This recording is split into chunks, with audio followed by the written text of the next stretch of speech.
there's just different ways to make decks. You don't need to copy other people's meta to make a good deck. And you don't need to spend a ton of money either. This is cheap other than the which could be replaced with other level 3s. Okay, so we're here with Kenneth at HSI, and today was the big box tourney. So it ended up being 5 rounds and 2 rounds of the top 4.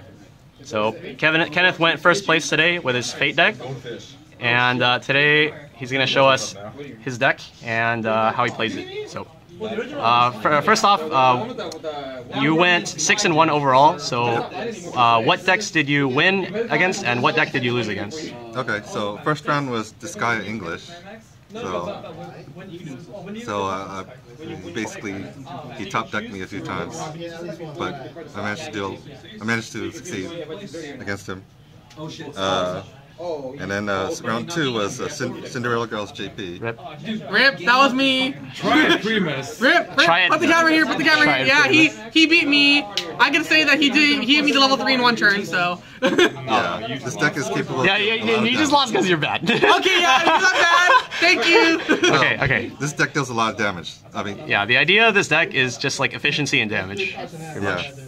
And then third round was Monogatari Japanese. Okay. And I have an English deck. He had the third set. Most of the deck was the third set. Okay. Yeah. And fourth round. Fourth round was the Ilya Zwei form. So he had the combo with the magic wand goes under the character and deals 2 and 5 damage. Yep. And that's the round I lost. Okay. And then fifth round. Fifth round was Girlfriend Beta. It was mostly blue, but then she added purple. She added red. Purple. She added red. The pumpkin. Puyo. She added the pumpkin. Yeah, the pumpkin. Pumpkin. Yes. Okay. So she had very powerful blue characters, and yeah. Okay, and then so at the end of the 5 rounds of Swiss, he was 4-1, and then we went to the top 4. So what did you play against in top 4? In the top 4, first round was the Puyo Green. I wasn't familiar with green that much, so I had to figure out. I had to ask a lot about the cards because I'm more familiar with yellow and blue because the ghost and the early play character. The ghosts were green cards, but they're just like they weren't in his deck. Different green cards, different type of deck. Puyo meta. Yeah, it was basically like Arlays and like Amity Suiciders and the whole thing. So yeah. Yeah, he canceled a lot. So it wasn't like he didn't cancel. He did cancel a lot. Okay. Because my deck deals a lot of damage, like I said before. Yeah, and then in the last round, the Revenge. Yeah, last round I rematched against Ilya Zwei form, and I Same deck? got him. Yeah, same person. Same person. Yeah. And I got him this time. All right. I got him to 3-6, and so he had to cancel 4 times in order to survive, and he didn't. Yeah, because you're Musashi, right? Yeah. Musashi Saber. All right. Yeah. So let's take a look at the cards themselves. So this is the all yellow deck. Yeah, mono yellow. Yeah, mono yellow. It's basically mono yellow. There's only 2 red cards. The real theme here is a lot of efficiency. Wait, this is not the brainstorm, right? This is just the thesis. Okay. No. All right. So start over here with this card right here. The goal of this, the origin of this deck is actually this card. When you play a yellow card, makes +1 soul. So, okay, yellow doesn't have any +2 soul. I only have access to Fate Stay Night on the Lyrics 1 and 2. So I'm only making a deck based on those 2 sets. Okay. Yellow doesn't have a +2 soul card. So the goal was to deal as much damage as possible. I mean, highest soul damage. While still like using efficiency to like keep getting cards back. Yeah, so I have level 0. I have characters that deal high soul damage at very low cost. So this is one. Because it's all yellow, all climaxes, yellow climaxes will give it +1 soul. So essentially, any climax becomes a +2 soul climax. For him. Yeah, for him. So he's able to deal 4 damage or 6 damage. A lot of times he dealt 6 damage. Some successful, some not. But when it's successful, it's very good. And then this also gets +1 soul if it's in the middle. So these 2 are pretty much 2 soul characters from my perspective for 0 cost. And then this card also plays into the card efficiency with his other ability. Yeah. So once I deal high soul damage, but if he cancels, I draw a card. Yeah. So either way, I win. But most of the time he doesn't cancel. But either way, I win. So they didn't cancel. I deal. So it's like if you trigger a climax, and it's like either they're gonna eat 6 or you're gonna pay out the climax and draw a card. Yes. And either result is great. So like you either draw a card or your opponent just ate like a whole level. All right. So this card. Okay. The next is everyone plays this card, but it's there for a different reason. You actually do run it for resonance, right? Yes, it's there for power, but it's mostly there for resonance. And I'll talk to you, when I get to level 1, we'll show you the resonance card. So it's a 4K pretty much, so it's a beater for level 0. And then you want to just keep it in your hand. Yeah, and then eventually I'll want one in my hand. And it's pretty easy to get with this deck, which we'll show later. Okay. Okay, next card is the stock reverser. It's pretty standard stock reverser. And I decided on the stock reverser as opposed to like a higher power character because I've seen this card can front attack and still deal damage, and side attack and might deal damage. But after I get to level 0, it's pretty useless. So you mean after you get to level 1? Level 1, it becomes useless. So I like to put it either in stock or in level after that point. Right. So like this deck didn't have any. any. I chose to put 2 because I only wanted 16 level 0s. Okay. This deck didn't have any heals, right? Or no, it did. There are healers, yes. So like this can't kill like anti-heal, but I don't think you didn't run into any anti-heal today. So I did run into characters that are reversed. If they have a reverse effect, it's good against. Okay, yeah. If this character gets reverse search or whatever. Yeah, sure. So this is good against those characters, which happened. All right. So I prevented that. Okay, so two assists. This is just. So these are just Asuna married life, except he's a married boy. And pretty standard, but but because my climax don't give power, this card gives power. So it gives power in place of climax. So like the idea is like you use the climaxes to gain stock and soul, and then you use character abilities to gain power. So your stuff doesn't matter. Right. The purpose of the climax is for the combo and the stock, and everyone else gets power. And notice this deck usually only gets power during my turn.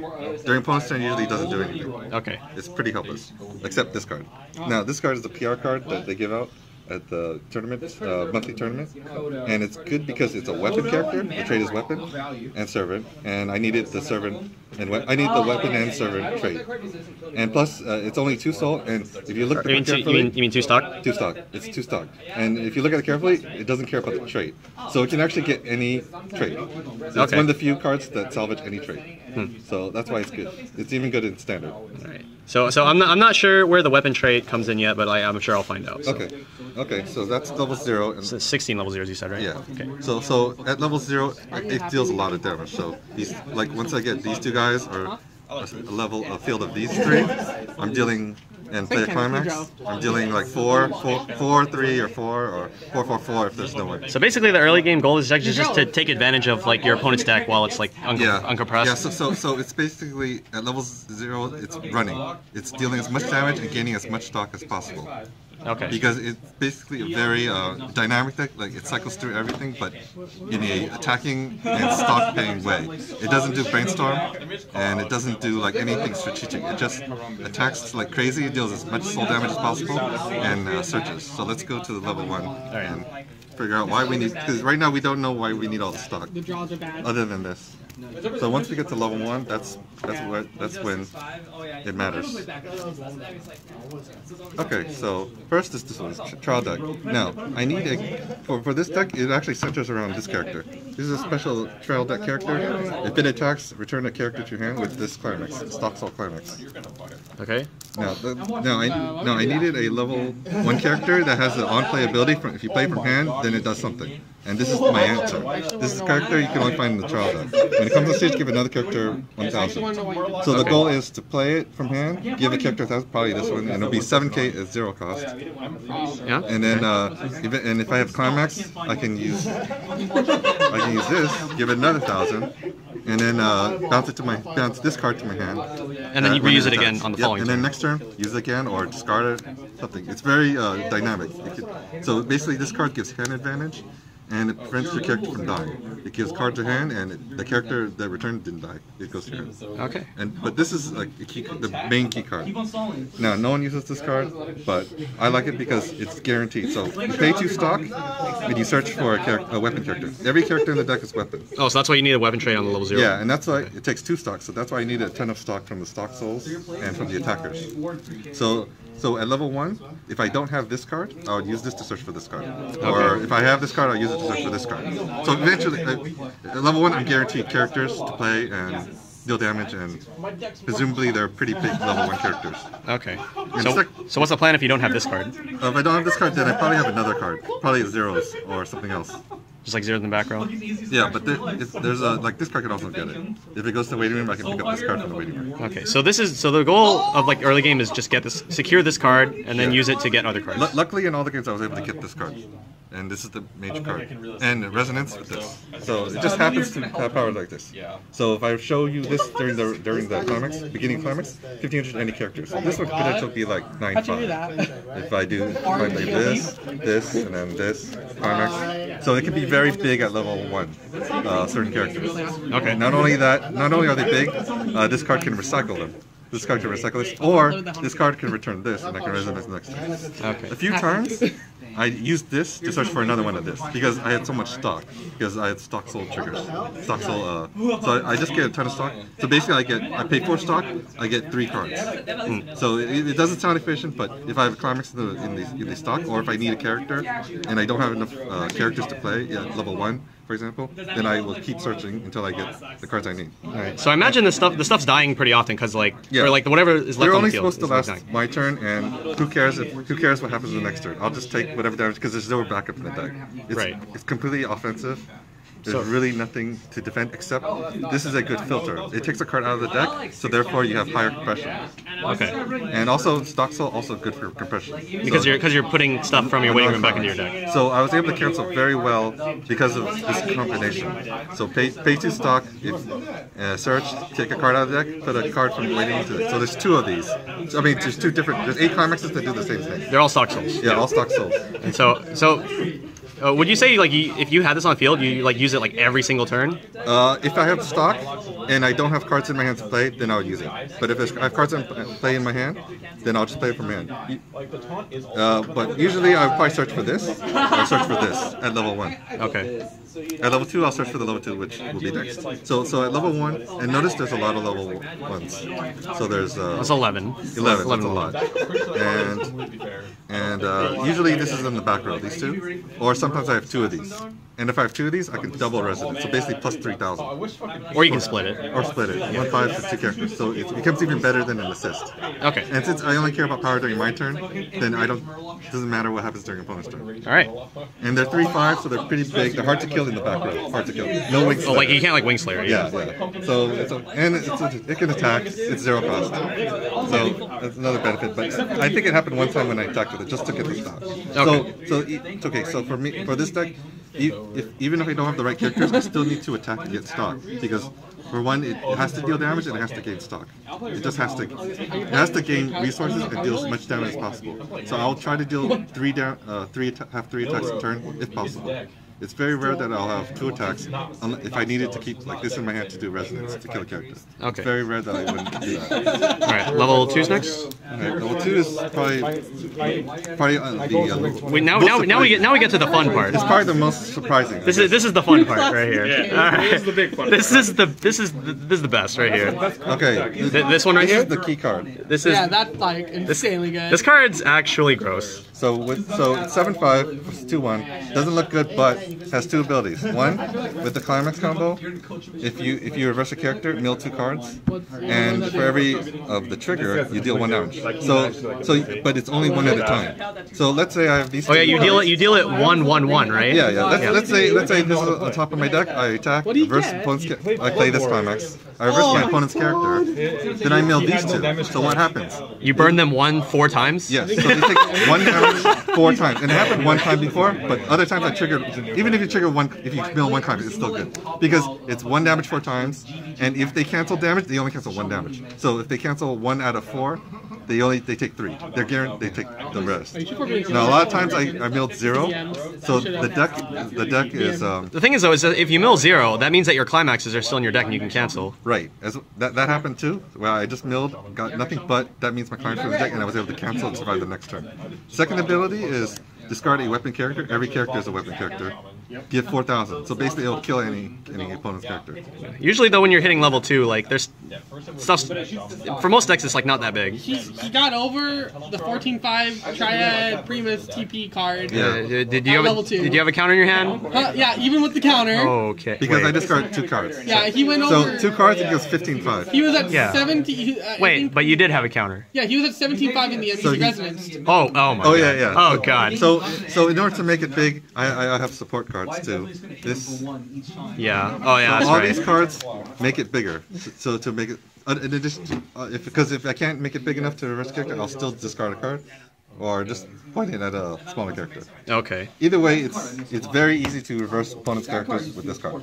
As long as because my deck is dedicated to making characters bigger during my turn. And like all your climaxes are 2 souls, so Yeah, I have 2 climaxes that are 2 soul, so it's built around this card as well. The climaxes. this is so great. This is great. Okay, so 4 of this though, right? Yep, 4 of this. I definitely need 4 of these. Servant and will be weapon. kept Okay. This is also servant. Okay, next card is actually I named the deck Servant with Blonde Hair. So, and the reason why is because this card doesn't count as Gilgamesh and it doesn't count as Archer.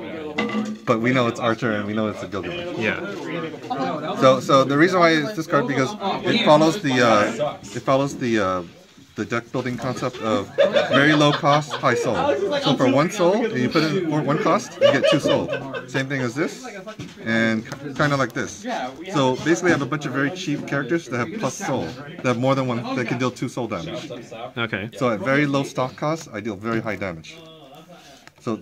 Because I need that, and otherwise, and it's a 1 trigger. It's also a key. Make sure I have a lot of 1 trigger characters. For that, yeah. Yeah. Okay. So I only have 2 because it only gets the soul if it's in the middle. So having 2 in my hand is kind of not as useful. Oh, yeah, where'd the second one go? Okay, there it is. Yeah, having 2 in my hand is not as useful, but it does help to deal 2 damage for 1 cost. And you don't even need a climax for that one. Yeah. It's guaranteed 2 damage for 1 cost. Now this is 2 soul, 2 cost, but it has clock on course. So the goal is, this card is to just a reusable 2 soul beater, and it doesn't matter what power it is. AK, that's fine. If it gets reversed, I'll just clock on court, and sometimes it saves me because with clock on court, as long as you don't clock a climax, you could potentially cancel higher. Its odds of canceling are higher. Yeah. So I didn't use it that often, but it was useful when I had it. I was able to cancel it earlier because of this as well. Okay. And it's the only character that's level 2 with 2 soul by itself. That's actually printed 2 soul. That's actually 2 soul. Right. So. And they all have blonde hair. 8 level 2s. And now we'll get on to the most standard part of the deck, the level 3 line. Not really. This level 3 line, only these 4 are standard. Okay, everyone plays with these. There's no explanation. It's Musashi. Yeah. And then like gains 500 for every other. Because I need to deal as high soul damage as possible. This was the best choice. And you have a lot of level 2s actually, so yeah, and potential also to deal 3 damage. Top check to mill as well. So I have a lot of level 2s to top check, to top mill to deal the damage. And it is a card no one plays with. But the reason why it's there is because of the ability. Now it heals because I don't have healers in yellow. I don't have healers in general in Fate State. I only have very few.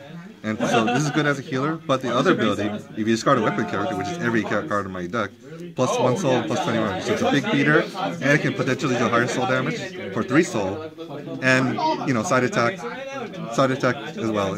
You could deal damage, or just deal high soul damage. Yeah. So no one plays with this because there's better cards, but because it's a mono yellow deck, and plus it benefits from this. If I mill this, I deal 4 damage. Okay. And also has a soul trigger, good with this as well.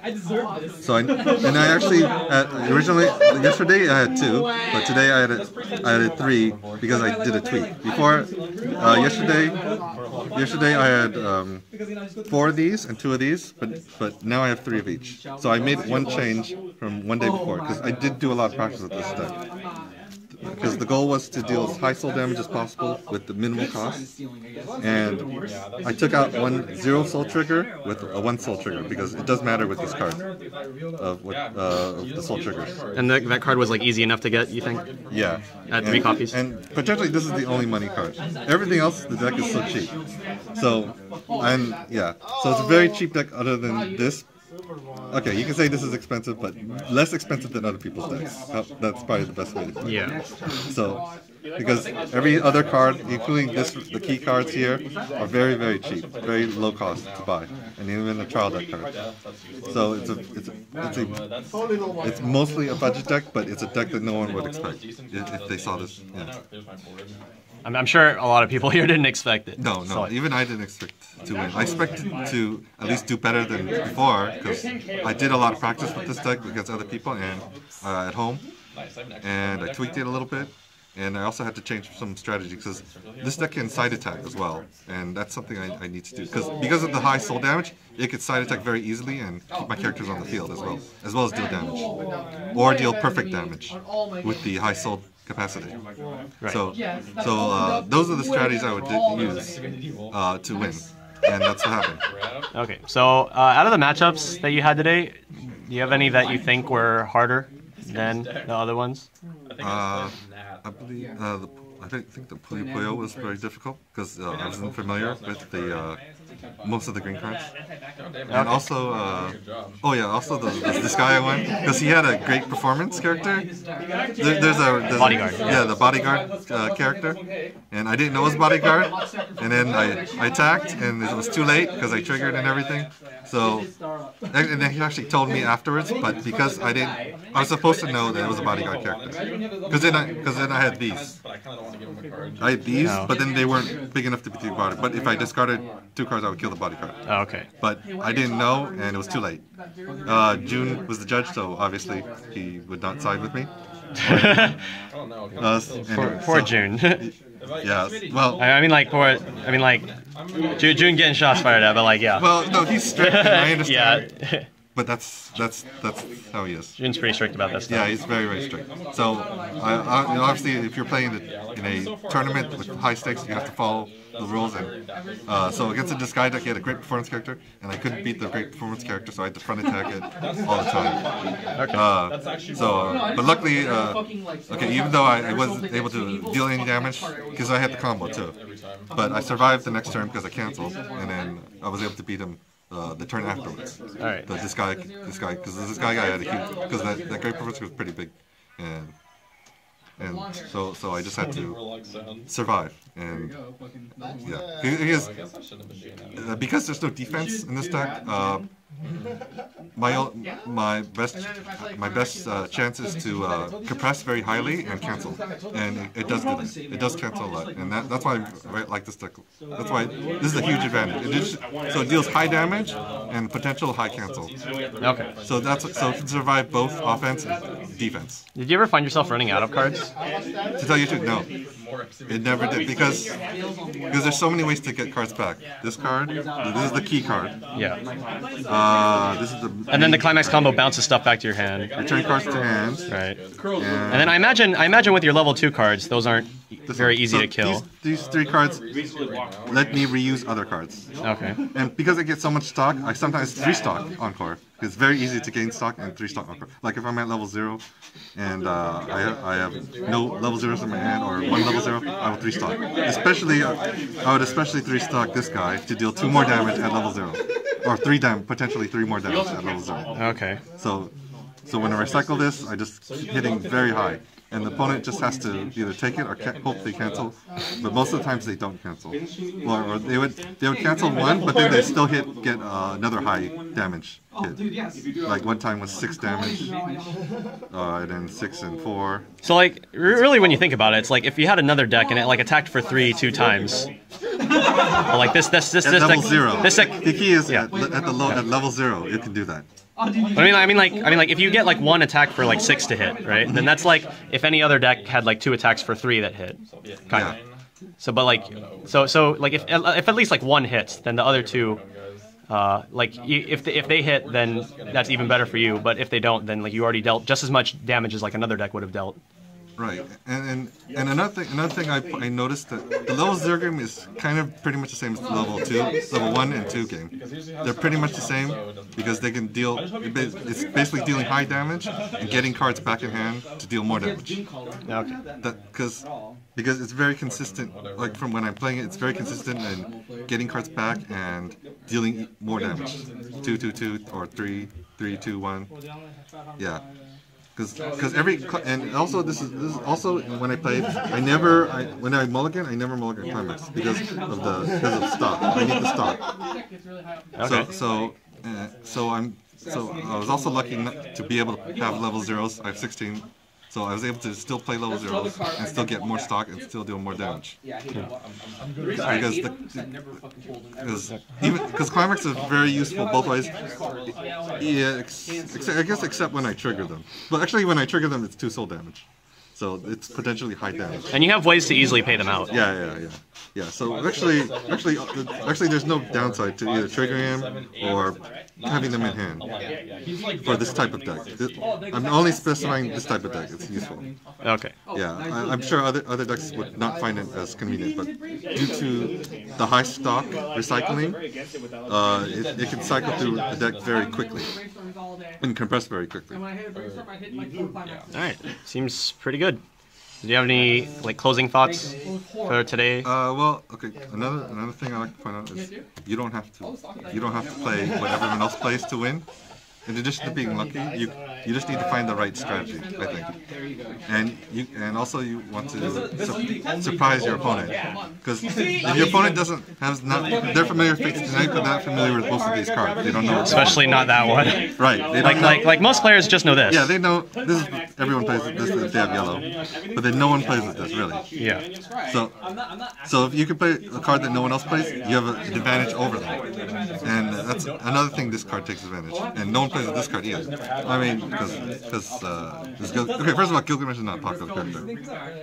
Yeah, like everybody loves playing like Rin. Everyone likes and Rin and Saber. Rin. Everybody loves playing Rin and Saber. So I just want to point out that even if you don't play the popular character, you can still win, as long as you have a good strategy. And you practice a lot. Alright. So there we go, guys. Yeah, there's just different ways to make decks. You don't need to copy other people's meta to make a good deck. And you don't need to spend a ton of money either. This is cheap other than which could be replaced with other level 3s.